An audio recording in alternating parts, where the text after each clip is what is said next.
More advertising on food packages, and this time these muesli bars apparently contain 10 grams of protein per bar. But what is protein? Let's look at the chemical structure. So proteins are long chains of molecules. You can see an example of a section of this above me. These long chains are called polypeptides. They are made from amino acids connecting together via condensation reactions. Now, in this condensation reaction, you have an amino group from your amino acid and your carboxyl group from your amino acid reacting together. And what you get when that happens is an amide functional group, which you can see right here. The carboxyl, the hydrogen from the hydroxyl part of the carboxyl, it actually reacts with the amino section there, and then you form this amide linkage. Now, amide linkages you should have seen before in organic chemistry, but what we have is when we're talking about proteins, this amide linkage could have another name, which is called a peptide linkage. I still like to call it amide because that's the more chemical term.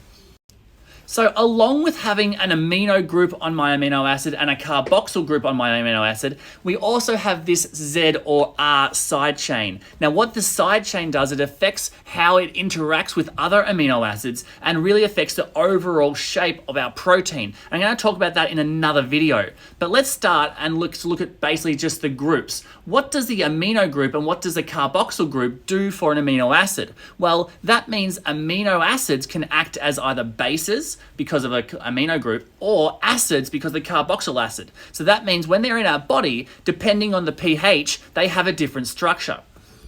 So in the parts of our body, our amino acids will look different. If we have a part of our body with a very high pH, so a basic region, which is probably in your intestines, what happens, these amino acids act as acids and deprotonate. So this hydrogen from our carboxyl group is lost and it forms a negative ion. At the other end of the spectrum, in a low pH, so in an acidic environment such as your stomach, you end up having the amino acid act as a base and accept a proton. This occurs in the amino group, so therefore you end up with 3 hydrogens bonded to your nitrogen, and it ends up as a positive ion. Please note that the positive is on the nitrogen here, not where the hydrogen actually is. So that's in extreme pHs, so low or high pH. But what happens in a neutral area? Well, what actually exists is what we call a zwitterion, which means we have a deprotonated carboxyl group and a protonated amino group. So therefore we have both a negative and a positive, and neutralizes what our actual amino acid looks like.